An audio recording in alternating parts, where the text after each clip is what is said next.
যাচ্ছ কেন?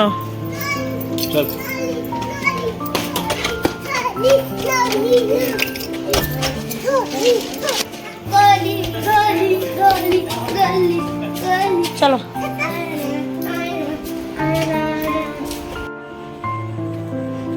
ঈশান চলে এসো তুমি? হ্যাঁ, ওই যে ওখানে আর সাইজা।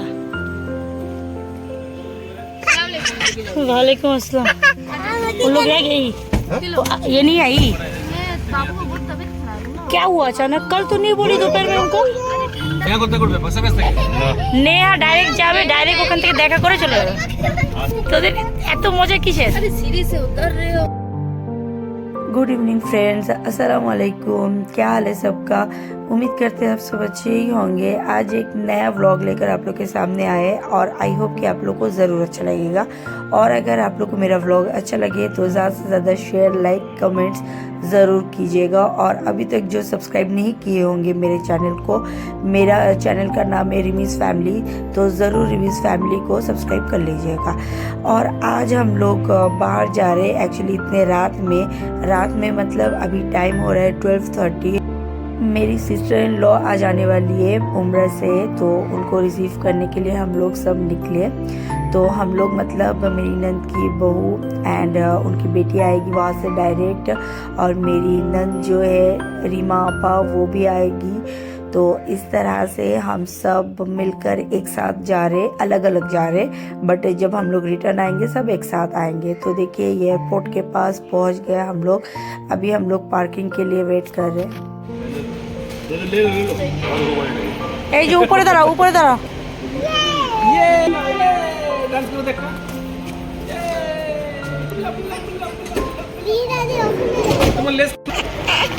हाँ, आज से स्टार्ट की बोल को पहनना। पार्किंग लॉट से हम लोग सीधा यहाँ पर चलते हुए आ गए, और यहाँ पर सब देखिए किस तरह से वेट कर रहे। एक्चुअली अपनों का आने का खुशी में सब बहुत ज़्यादा एक्साइटेड भी है और काफ़ी क्राउड है। हम लोग गेट नंबर 4 के पास वेट कर रहे, बिकॉज फ़्लाइट लैंड होने के बाद यहीं से सब निकलेंगे। फ़्लाइट ऑलरेडी लैंड हो चुका है, लगेज कलेक्ट करते हुए बाहर निकलने में काफ़ी टाइम लग जाता है, तो उसी के लिए हम सब वेट कर रहे थे। बट यहाँ पर बच्चों को लग गया था टॉयलेट। यहाँ पर देखिए रीमा आपा भी आ गई। रीमा आपा एक्चुअली दूसरे साइड से अपने घर से डायरेक्टली आई, और हम लोग जब जाएंगे सब एक साथ मिल कर के हम लोग जाएंगे।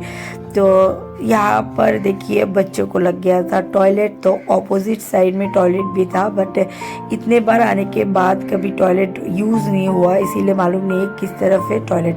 तो हम लोग रोड क्रॉस करने के बाद हम लोग को वेट करते करते इस तरफ आ गए हम लोग, बच्चे वहाँ पर गेट नंबर 5 के पास।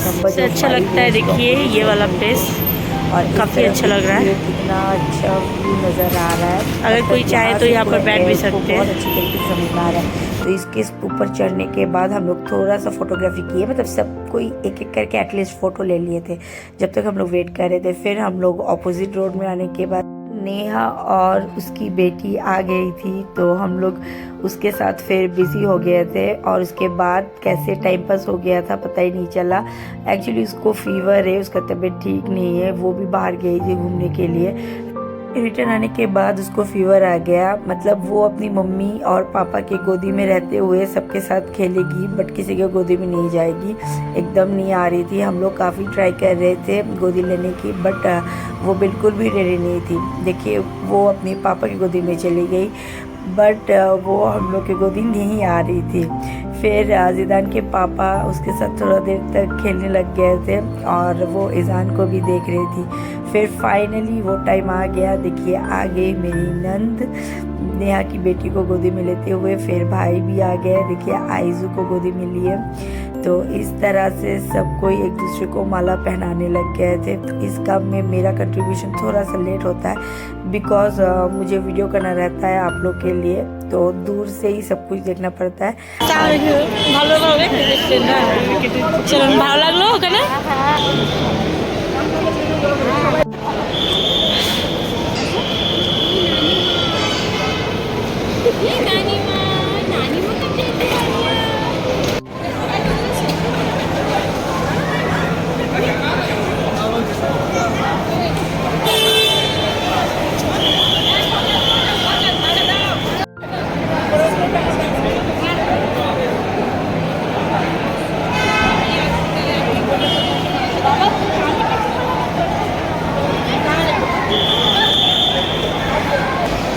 आगे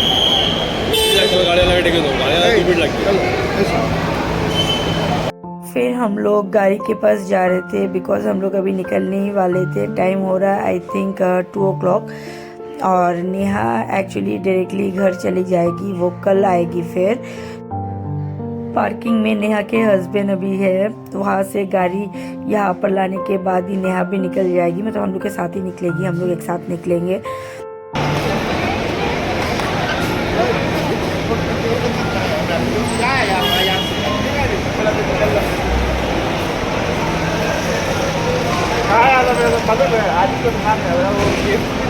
अब हम लोग एयरपोर्ट से निकलते हुए देखिए ऑलमोस्ट घर के पास आ ही गए थे, बट यहाँ पर बीच में हम लोग को रुकना पड़ा क्योंकि सबको चाय पीना था, मतलब सबको चाय पीने का काफ़ी मन हो रहा था, तो इसलिए हम लोग भवानीपुर साइड में चले गए थे। यहाँ का चाय बहुत ज़्यादा ही अच्छा होता है। भवानीपुर जाने का नाम हुआ तो मेरी आपा की जो नेबर है, एक्चुअली बारी वाली है, तो उसका ढाबा यहाँ पर है, तो हम लोग सोचे यहीं पर आ जाते तो उससे मिल भी लेंगे। तो ये है मुस्कान का ढाबा।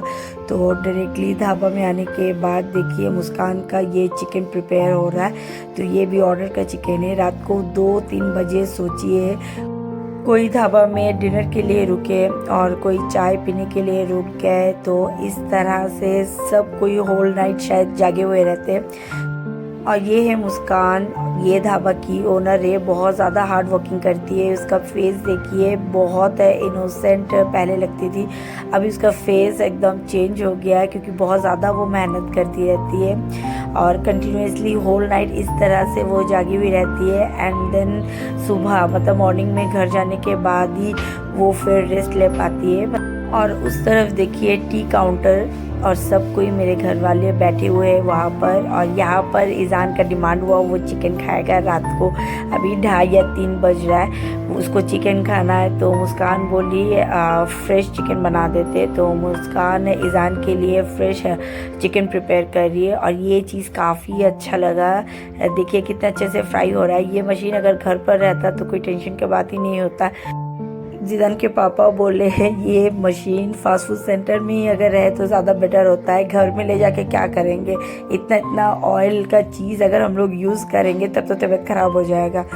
तो ये देखिए मोबाइल होल्डर है, ये मुस्कान का दिमाग है तो इस तरह से वो अपना ढाबा को चला रही है, अच्छे से ही चला रही है। और उसका शॉप का नाम है हंगरी मामा। कोई भी अगर आए तो यहाँ पर विज़िट कर सकते हैं क्योंकि काफ़ी अच्छा सर्विस मिलता है यहाँ पर और यहाँ का खाना भी बहुत ज़्यादा टेस्टी होता है। तो मुस्कान देखिए चिकन फ्राई होने के बाद वो पैक कर रही है, काफ़ी गर्म है, तो ईजान को इसीलिए छूने के लिए मना किया जा रहा है। तो मुस्कान पैक करने के बाद दे देगी। हम लोग जब घर रिटर्न आ जाएंगे उसके बाद बाबू को टेस्ट करवाएंगे। तो ये रहा मुस्कान का छोटा सा ढाबा और काफ़ी दिन बाद मुस्कान से मिलना हुआ। मौका मिलेगा तो आओगी मेरा घर यहाँ से पास है।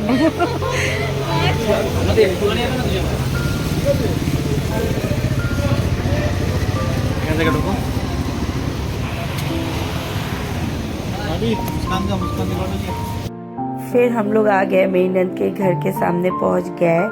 अब यहाँ पर देखिए कितना अंधेरा है और हम लोग सोच रहे थे डायरेक्टली घर जाएंगे, बट ईजान बिल्कुल भी रेडी नहीं था, उसको जाना है मम्मी के घर। तो जिदान के पापा बोले चलो इतना रात जब हो ही गया, नेक्स्ट डे श्योर जिदान का स्कूल मिस हो जाएगा क्योंकि रात अभी 3:30 हो रहा है। तो जिदान के पापा बोले वहाँ पर थोड़ा देर बैठेंगे एंड देन उसके बाद ही हम लोग घर जाएंगे। अब सब जेंट्स लगेज कैरी करते हुए ऊपर चढ़ रहे। जिदान के पापा 2-3 लगेज कैरी किए, फिर अर्श भी किया और जिदान कोशिश कर रहा था उसको भी चाहिए, बट उसके लायक कोई लगेज नहीं था जो वो कैरी कर पाए। फिर जसीम, जॉय और बहुत सारे थे लगेज कैरी करते हुए ऊपर चढ़े थे क्योंकि लगेज बहुत ज़्यादा ही हो गया था। एक्चुअली मेरी नंद सबके लिए कुछ न कुछ लेकर आई थी, तो इसीलिए लगेज और ज़्यादा हैवी हो गया है। और वहाँ जाने के बाद ऑब्वियसली अगर शॉपिंग नहीं करे तो किसी का मन नहीं भरता है। फिर बच्चे आने के बाद देखिए सब बच्चे नंद के पास जाके बैठ गए थे। एक्चुअली बच्चों का डिमांड मेरी नंद ही पूरा करती है, हम लोग एक्चुअली डांट देते हैं। तो बच्चों को अभी चाहिए चिकन, मतलब ईजान को खास करके चाहिए चिकन। ईजान याद दिला रहे मम्मा चिकन कहाँ पर है। तो फिर ईजान को सब बच्चे को एक एक पीस करके चिकन दे दिए थे और बाकी जो चिकन बचा हुआ था सब हम लोग हाफ हाफ करके शेयर किए थे। ये है आइजू का गिफ्ट और सेम गिफ्ट ईजान के लिए भी है शिप। और यहाँ पर बच्चों को लग गया था भूख और बच्चे मोबाइल देख रहे थे, तो उन लोगों को जब टोका गया मोबाइल क्यों देख रहे हो, बोले कि खाना खाना है हम लोग को। फिर देखिए मेरी नंद लोग फ्रेश होने के बाद खाना खाने बैठी और अकेले बिल्कुल भी नहीं बैठती है, सबको लेकर के वो बैठने मांगती है हमेशा। तो इस तरह से सबको ही हम लोग टेस्ट किए, बच्चे भी किए, बट बच्चों का मूड नहीं था करने का टेस्ट। तो और ये रहा छोटा सा व्लॉग आज का। आपको कैसा लगा ज़रूर बताइएगा कमेंट्स में। इंशाल्लाह बहुत जल्दी मिलेंगे और एक न्यू व्लॉग में। तब तक के लिए अल्लाह हाफिज़, बाय बाय। হ্যালো এই যে মাম্মি, এই তুমি আমার ছেলেকে কাঁদাবে, দেখো ওর মুখটা দেখো। খবর হয়ে গেছে দে ও ওকে বলো থ্যাংক ইউ বলে দাও, থ্যাংক ইউ।